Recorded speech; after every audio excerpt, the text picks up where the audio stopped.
Magandang araw po sa inyong lahat mga kababayan at welcome back dito po sa PNR. At ito nga mga karibyo natin, malaking panalo ito. Nako, kumanta na si Escudero, umamin na sa Duterte. Yan mga kababayan, tiklop lahat, palasyo at kongreso.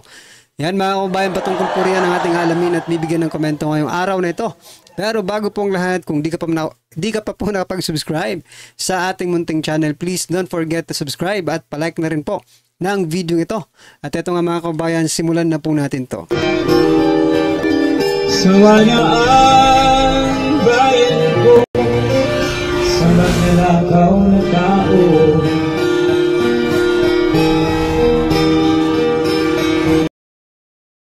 So yan mga kababayan, bago po natin i-play ang video ito, nasa thumbnail po natin ito, VP Sara pinagre-resign na. At yan nga po mga kababayan, ito po ang nagpaparesign sa kanya mga kababayan, no? Ito i-zoom in natin para mas makita nyo.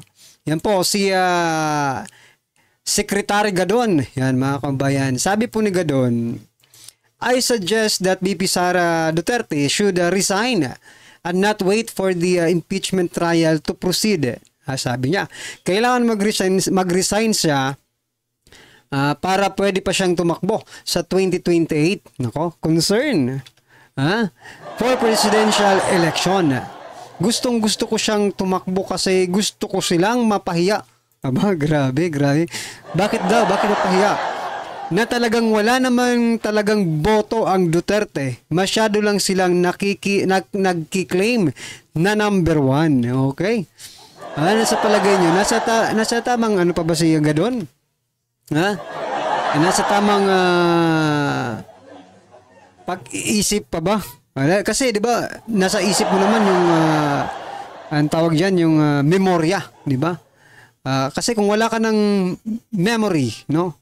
Kung hindi mo na maalala ang nakaraan na mga sinasabi mo about Duterte, baka wala ka ng pag-iisip, no? Gustong-gusto niya na tumakbo si Vice President Sara Duterte para makita niyang ang pagkatalo nito, kung baga, no? At pinagre-resign niya na lang ito, mga kababayan. Anong akala mo kaya Vice President Sara Duterte uto-uto? Nababayaran na tulad ninyo? I'm not sure, no? Pero yun ang sabi ng iba no? Na nababayaran daw. Ano sa palagay niyo, nabayaran kaya itong si Gadon? Yan mga kababayan. Ito pang isa. No, maliban po kay Gadon, mayroon pa pong isa, no? Ito naman, tinira naman po si Senate President Chis Escudero, no? Dahil po sa pagtanggi na simulan na agad-agad ang impeachment trial, no? Ito naman po mga kababayan, isa po ito sa magiging prosecutor, no? Ng Kongreso against Vice President Sara Duterte. Ang pangalan nito ay si Luestro yata ito. Yan Representative Jervil Luestro. Yan mga kababayan. Ito pong sabi niya. Senate President Escudero, dapat patunayang walang public clamor, no? Ibig sabihin po walang ingay mula sa publiko, para simulan ng Senado ang impeachment trial versus VP Sara, no? Ibig sabihin po dito mga kababayan, dapat daw patunayan ni Senate President Chis Escudero, no, na walang nagde-demand na public demand, kung baga, no, mula sa publiko na simulan itong hearing na ito, impeachment trial. Ito rin, no, baga nasa ibang planeta rin ito, si Luestro. Naghahanap po siya ng public demand. Ano pa ba yung rally ng INC? Diba? Hindi mo ba yun na-notice? Wala ka ba dito sa Pilipinas nung nangyari yun? Luestro? Naghahanap ka pa talaga ng public demand or ingay ng publiko, no? Para simulan. Yun nga po Yun po ang ingay ng publiko. Itigil na yan, na impeachment na yan, kasi wala naman patutunguhan. Di ba? Wala Puro sablay po yung sinasabi nila. Puro sablay po. Atat na atat ito Siya po ang isa sa nominee, no, ng magiging prosecutor, no, mula sa Kongreso, mga kababayan. So, well, anong palagay nyo dito? Nasa Pilipinas pa ba ito? At hindi niya alam yung naging rally ng INC, no? Ewan ko dito sa babaeng ito, mga kababayan. Okay. Alright, mga kababayan, bago po natin i-play yung video ito, no? Ito. Bago po natin i-play yan, ito muna. Bigyan po natin ng reaction to kasi nadadivert na po yung issue sa BICAM, no? Dahil po dito. Ayon po ito kay Executive Secretary Lucas Bersamin.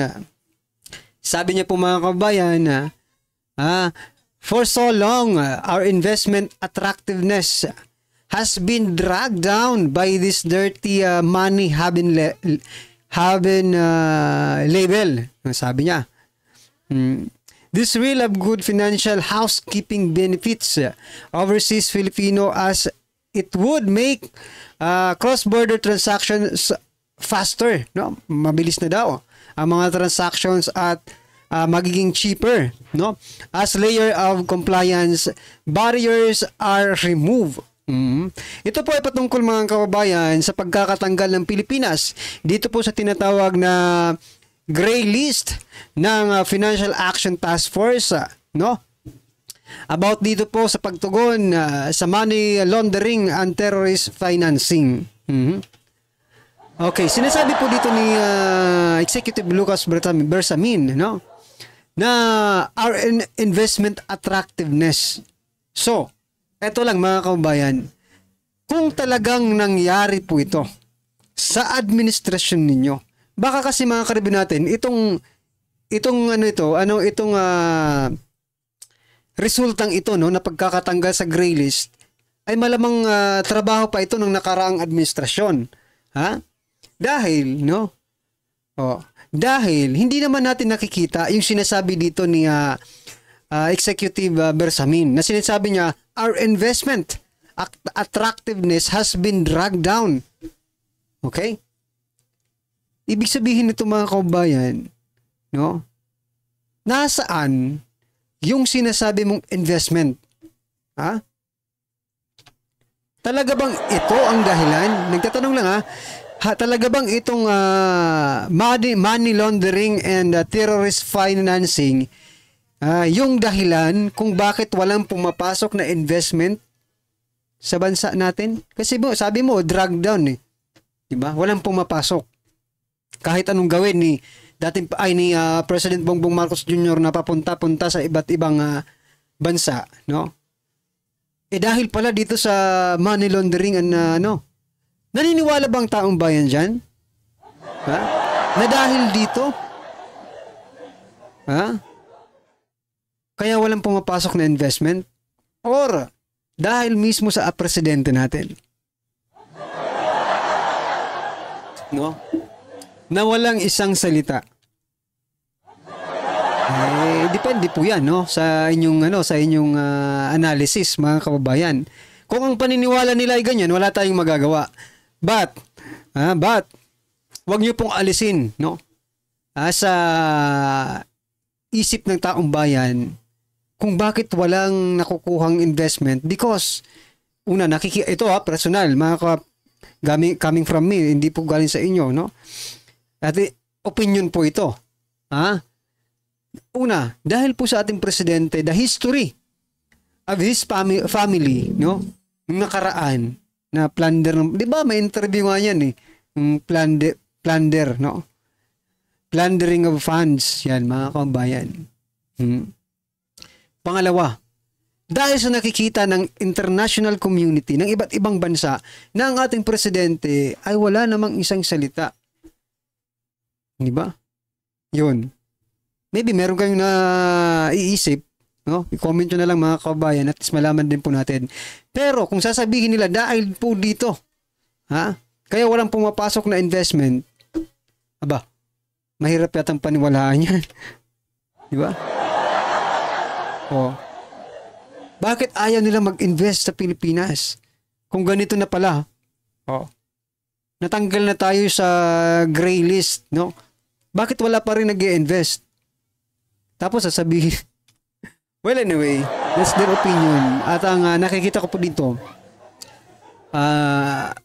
masyado nilang ini-stress out itong pagkakatanggal natin, no, sa gray list, no, ng money laundering and financing, terrorist financing, to smoke screen na naman ito, no, diyan sa Vicecam report na yan, no. Kasi tingnan nyo, wala na tayong update, no, sa Vicecam report coming from the mainstream media. They are now focusing on the new issues, no. Ay hayaan na natin yan, no. Bakit ganoon? Dapat yung mga investigative journalism, di ba? Yung tinatawag nating investigative journalism, dapat may mga follow-up yan eh. May mga follow-up na ginagawa. Kumusta na? And inform the public, no? Inform the public what is happening to your investigation, no? Kung nag-i-investigate man kayo. Yung mga mahilig dyan sa mga investigative journalism, why can't you, no, investigate Vicecam report? Diba? Yan mga kabayan. Ano pong inyong opinion dyan? I-comment nyo na lang po. At eto nga, pakinggan po natin to at bigyan natin ng reaction. Magandang araw mga kaibigan. Magandang araw po. Si Senator Escudero nagsalita na tungkol sa joke ni Pangulong Duterte, yung 15 senators, papatay daw siya kuno. But it's a joke. So, parang sineryoso ng Pangulo sa isang speech, rally ng team PBBM. Sabi ng Pangulo na pasensya na kayo, binibilang ko ang kandidato ng alyansa, baka merong isa na sa kanila, baka napasabugan na sila ng granada. So, parang, I don't know kung siniseryoso ng Pangulo yung joke ng dating Pangulo. Iba naman kay Senator Escudero, napaka-cool, relax lang, baliwala. Kay Senator Escudero ang 15 senators na papatayin ng dating Pangulo. Pakinggan natin ang pahayag ng... Ang problema dito mga kabayan, no, sa kanila, kasi akala kasi nila hindi kilala ng taong bayan si Pangulong Duterte, no? They are just diverting the issue, mga kabayan, no? Akala nila, pag ginawa nila yon ay maniniwala sa kanila yung tao. No? Kasi hindi kilala si Pangulong Duterte. Well, anyway, he became president before you, no? Kaya mas kilala namin si dating Pangulong Duterte kaysa sa inyo. Kayo nga po totoo lang, yung presidente natin, mga kumbayan, ngayon pa lang natin nakikilala. Bakit? Kasi nung panahon ng kampanya, hindi naman siya, yung dating tumatakbo pa lamang bilang presidente, no? Na pangako, magagandang pangako, di ba? Yun siya nung una no? Pero ngayon pa lang natin nakikita ang tunay, na President Bongbong Marcos Jr. Senate President. I don't feel alluded to. Para hindi ko naman naramdaman na isa ako dun sa 15. Hindi ko alam kung sino, pero parang hindi naman yata ako kasama dun. Okay. Pangalawa, nakakalungkot man yung mga ganyang pahayag. Namamanhid man tayo sa mga ganyang pahayag na parang okay na rin dahil nasanay tayo ng 6 na taong ganun. Sana kung may sagot man doon, kung may buwelta man doon, kung may sukli man yun, siguro sa balota na lang natin tingnan sa pamamagitan ng ating mga kababayan. At wag na sa pamamagitan ng demanda. Okay. Personally, sa party ko. But I cannot speak for the other senators, neither am I speaking for the Senate because we have not talked about this matter. But I don't think any of the senators actually felt threatened by that remark. I just saw a few of them during the birthday of a senator and that was not even talked about. Okay. Hindi. Para sa... Sabi niya, wala sa aming mga senador ang threatened. Hindi namin pinag-uusapan yan. Sabi ni Senator Pimentel, ipaubayan na lang natin sa DOJ, NBI. So, naisip ko lang mga kababayan, no? Itong eksenang ito parang nangyari na ito, no? Nung panahon ni dating Pangulong Duterte, no? Di ba? For example ko lang pag sinabi ni President Duterte, dating former President Duterte, no, na kayo, no, na mga local officials na involved sa drugs, di ba? Wina-warningan ko na kayo. No? Parang ganyan.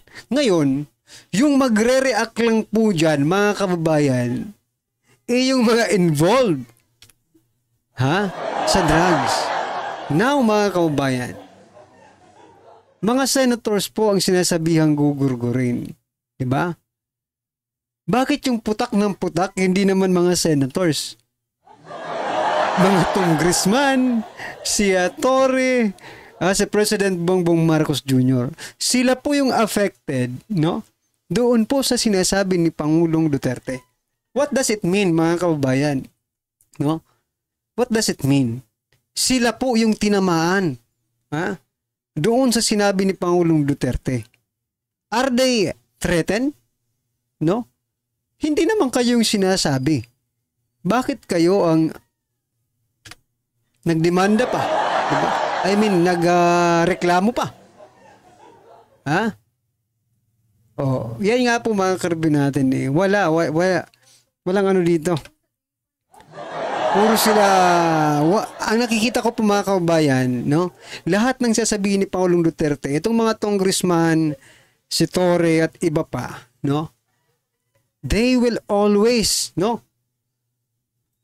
They will always rebut, kumbaga. Palagi silang magsasalita at kokontrahin, no? Yung sasabihin ni Pangulong Duterte. No? Yan po ang nakikita natin. Well, anyway, kung ano man ang gawin nila, basta yung mga ginagawa nila parang para sa akin, mga kababayan, parang personal na talaga eh. Personal na, pangkabuhayan na to.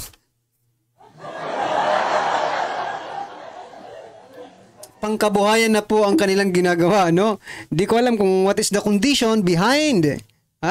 Siyempre, may condition yan. Ikaw ba naman, for example, ikaw isang congressman, itataya mo yung prinsipyo mo, dangal mo, kung may dangal ka man, di ba? Just to become an idiot, di ba? Yeah. Just to become an idiot and say something, no? Na kahit alam mo na alam ng taong bayan na hindi totoo yung sasabihin mo pa rin because of the condition behind. Di ba? And that condition ang hindi na natin alam. Pero, may mga congressman na pong nagsasalita, no? Na ginawa nila ang pagpirma because of what? Para daw sa mga constituent nila na hindi ma-stop yung mga ayuda. See that? Maybe that is one of the condition, no? Na sinasabi natin. Diba? Well, anyway, mga kababayan, ano po ang inyong opinion, reaction patungkol po sa video nito? Comment lang po ba para at least alam po ng ating mga kababayan ang inyong opinion. Maraming salamat po. Please don't forget to like the video. Maraming salamat po. Sama na ang bayan ko sa magnanakaw na tao.